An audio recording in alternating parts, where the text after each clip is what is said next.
What's going on, everyone, and welcome back to the channel. And today we're going to be looking at skills. Now, before I go into my little analysis of skills, I just want to say thank you to all the new subscribers. Very excited to see this channel growing, and yeah, I just appreciate all of you. So, skills. What they do is they're a mobile company, or they're a company for mobile gaming, and they've monetized it. And I'll try to make a succinct little summary of what they do. I'm going to post a screenshot of their mission that I grabbed from their website.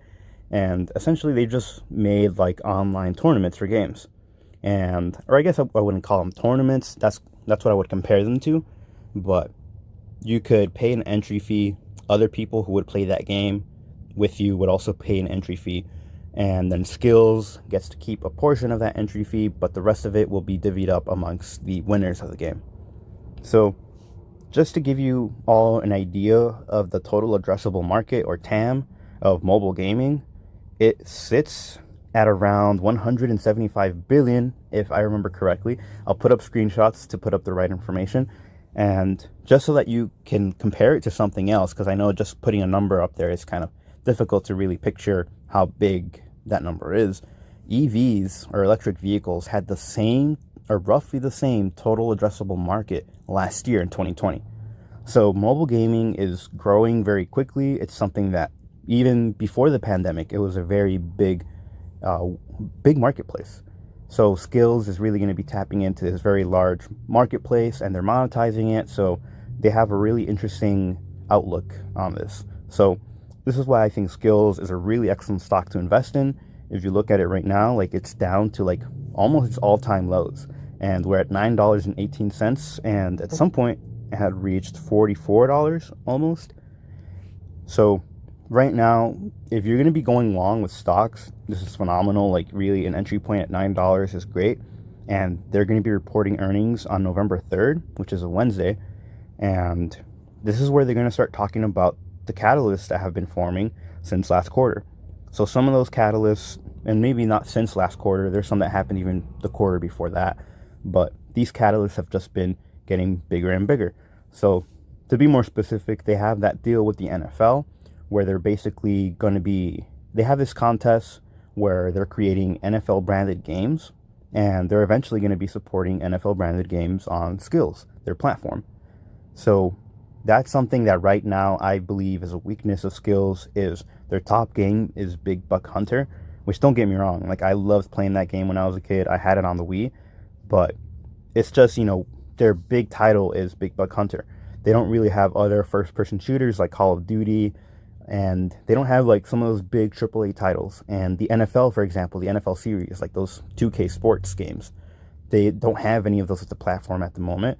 So this is a young company. They're still trying to expand their platform, and this NFL partnership is really what they needed to get one big segment of the marketplace.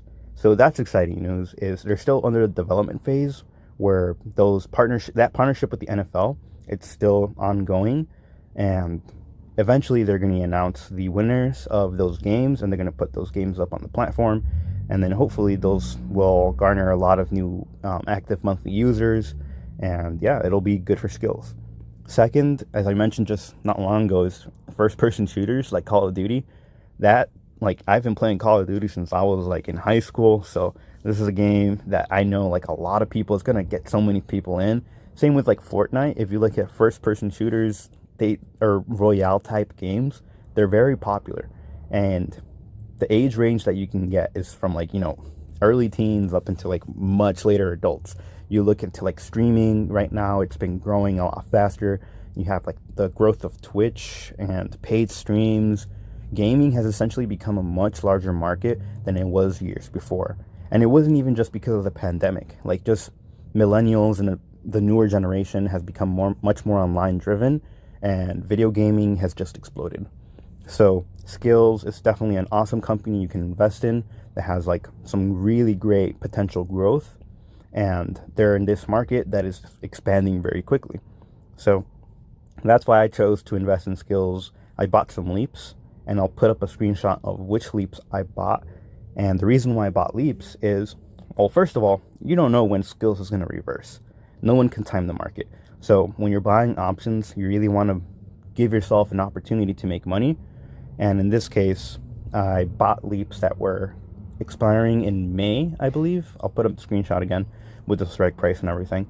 But I'm expecting for skills to really post some really strong numbers on Q3, which is coming up. And they're discussing their expansion into India, which is a really, really large market that hasn't been tapped into yet for skills. So there's just so many possible, what is it called? There's so many possible ways that skills can grow that hasn't been factored into the stock yet. And just look at how beaten down it's been since its all-time highs of $44. I think that right now is a very safe time to either buy stock to go long or buy some leaps and leverage your account that way. So that was really it for the video. Throughout the video, I'll be posting screenshots, or I've been posting screenshots of like my information that I found online and through other videos. So that's really going to be it for today. Thank you all for watching, and I hope you have a great day.